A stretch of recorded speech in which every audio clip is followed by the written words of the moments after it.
Hello everyone, it's Carol here at Collage Journals. Big warm welcome from me. Thank you for popping by.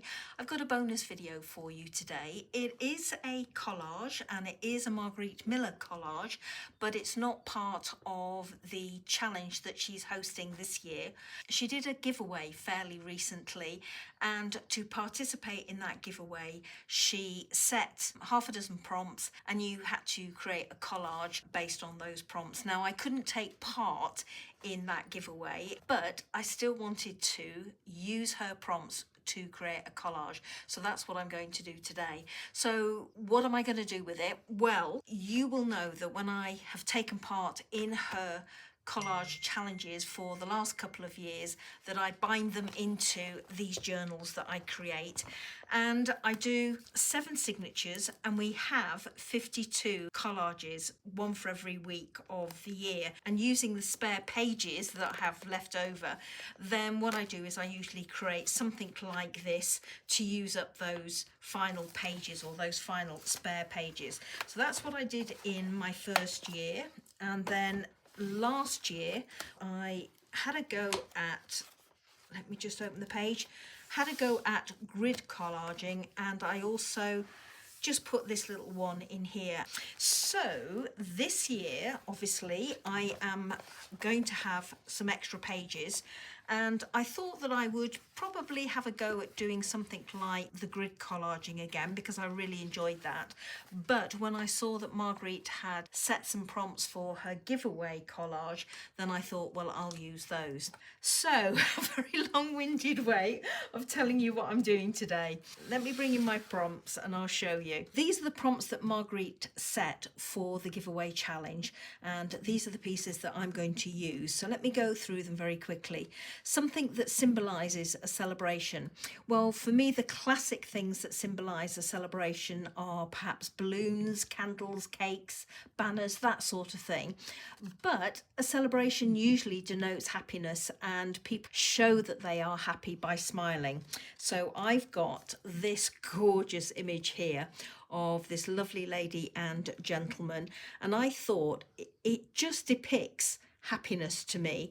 And to me, they're celebrating their happiness, they're celebrating life, they're celebrating their old age, and I really wanted to use this image, so I'm going to. The next thing is something shiny. Well, I've got a couple of sweet wrappers here, and as you can see, I've just folded them in half, silver on one side, gold on the other. Now I'm not going to use the silver side, I am going to use the gold side.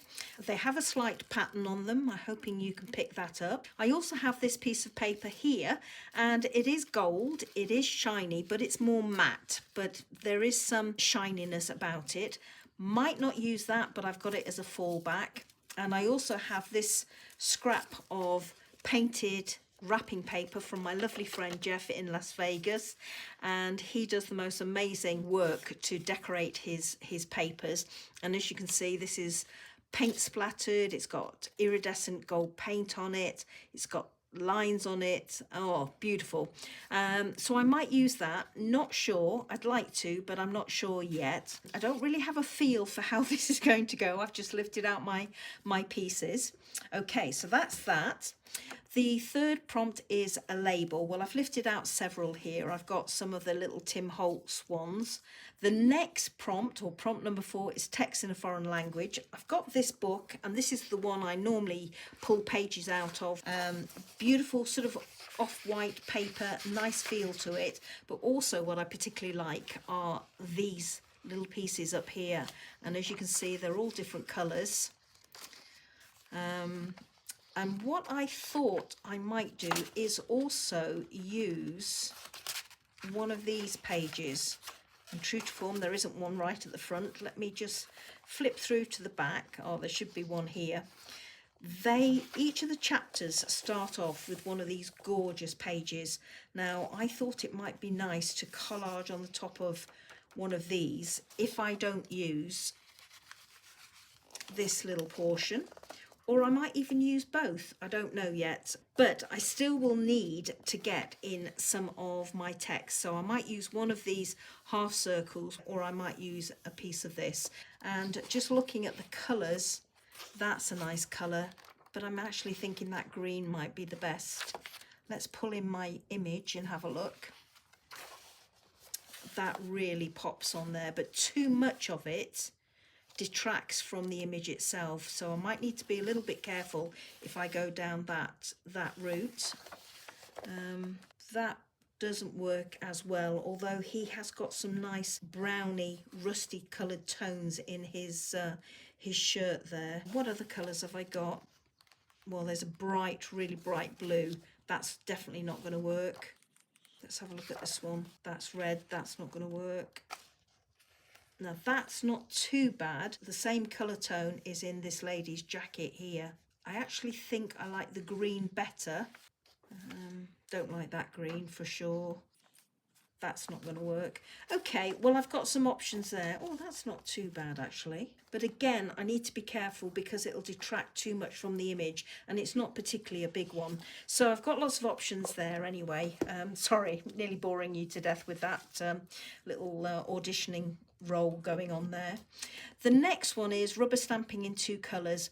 Don't know what colours I'm going to go with as yet because I don't know what background I'm going to work with, but I do know that I will be using something off one of these 2 stamp sets. So I'm thinking I might use these and fussy cut them, stamp them and then fussy cut them.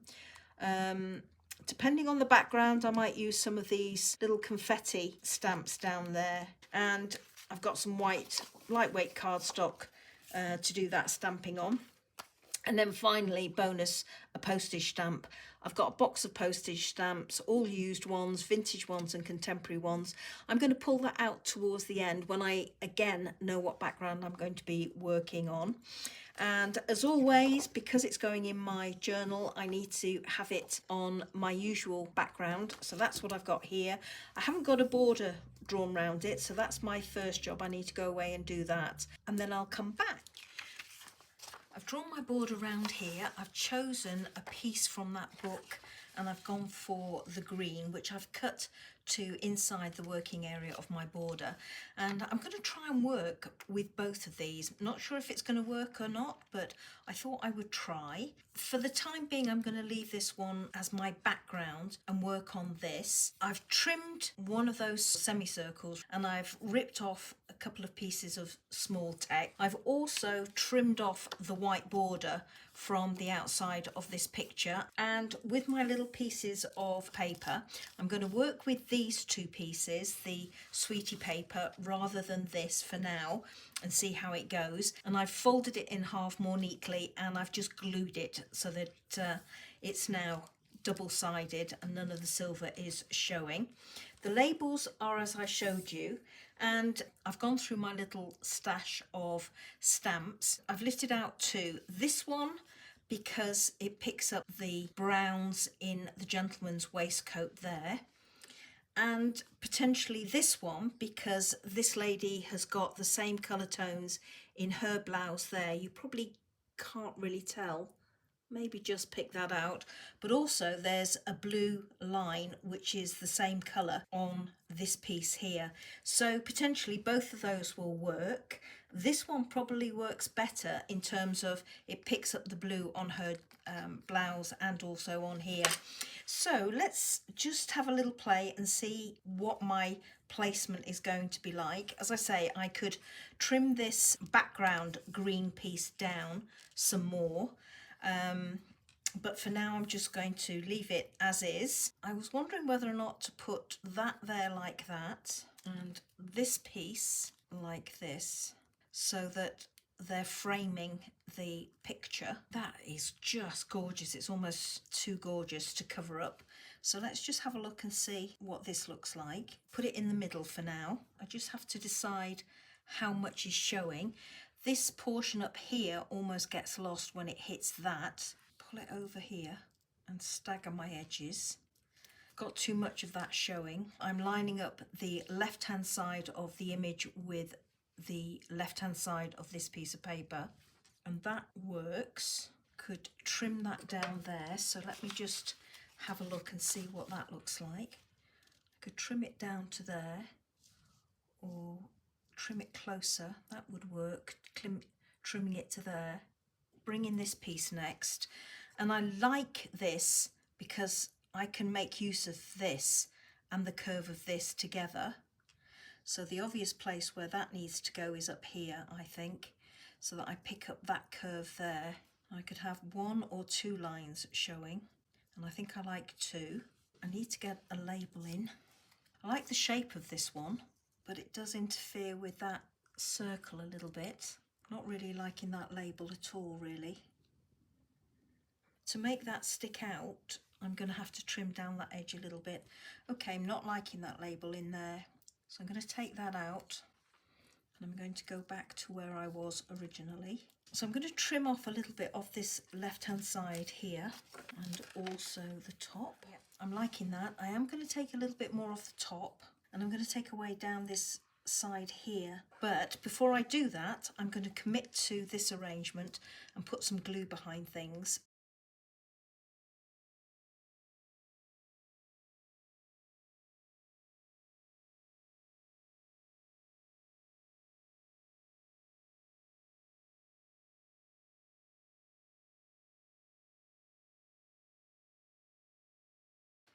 This paper is absolutely lovely.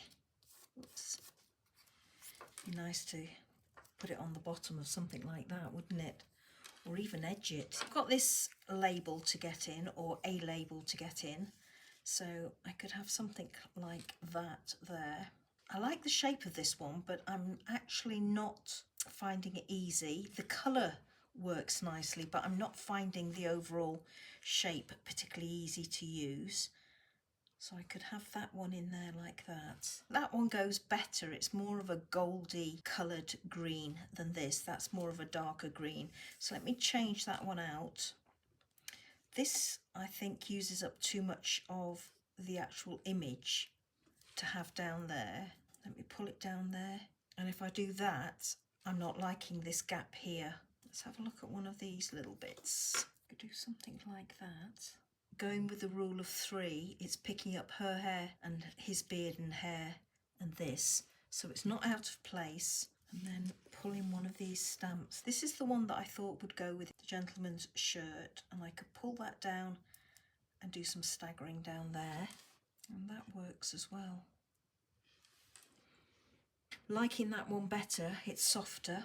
Yeah, I'm going to go with that. So I'm going to put a bit of glue underneath this one.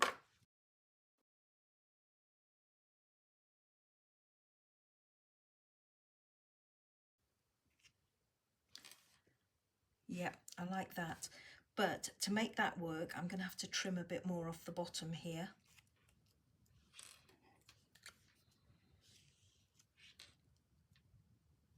Just a little bit of staggering down there. The other thing I need to get in is my stamping. And before I do that, I just want to see what it would look like if I maybe just put a border on here. Very tempting to do that. Trying a little bit of placement to see whether I would like it. I think if I leave the green as it is, that it's almost lost. I need to trim it down. So that's what I'm going to do. I'm going to pull it over something like that. And I think I'll trim it about here. Probably is still a little bit big for it. I could even pull in something like that underneath if I wanted to, just to add some more interest. I could also, to balance up those stripes there, I know this piece isn't straight, I could almost put a little piece up in here, like that.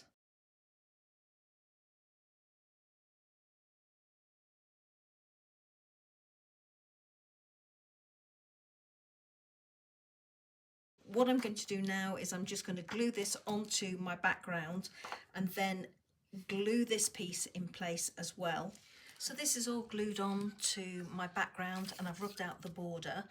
I just wanted to show you this. This was the other image I was thinking of using, and as much as I love that, just look how well that one works as well. And actually I think I like that better. But I'm not going to change it. This one works equally as well, I think. But yeah, I keep on putting that one on there and thinking, oh, shall I just glue that on top? and leave it, because I don't know, it feels more in balance, it feels less busy as well. But that was the one I chose to go with, so I'm going to stay with that. Even if I glued that over the top, I could still have all my elements showing. I would hide this text here because this image is slightly larger, but yeah, it would absolutely work. And I could even bring it over that way so that you've got a bit of a border. What I'm going to do is leave me a comment in the description box below the video which image you prefer, this image or the couple, and whatever you decide, I'll go with the majority vote, and I'll show you in a follow-up video that I've done that. Anyway, enough of that. I've looked at the stamps, and what I've decided to go with is this one. The streamers are going to be way too much if I put these on my piece here, and I've decided to go with that little confetti section there rather than the larger ones. So I've put it on my stamp. Now the colours I've lifted out, I've got some archival ink in cornflower blue to pick up the blues here, and I've also gone for archival jet black to pick up these, and I'm just going to do a little bit of stamping here and here.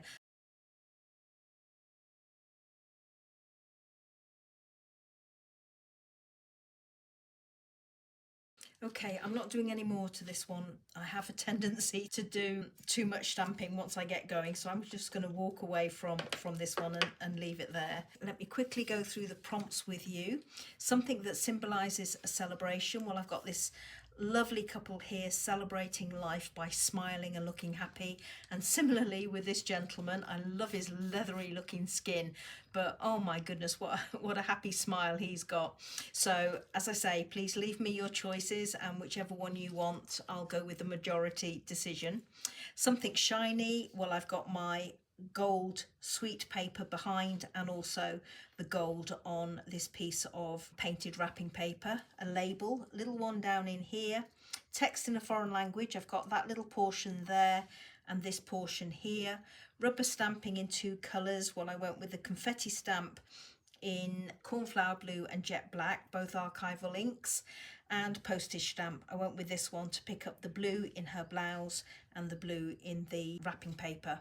So there we go, everybody. Again, thank you so much for watching. Photos at the end for you as always. Any products I've used I'll list in the description box below the video, just in case you're interested. I don't do any affiliation, I just note the products that I use just so that you know. So until the next video, everybody, take care. Bye bye now.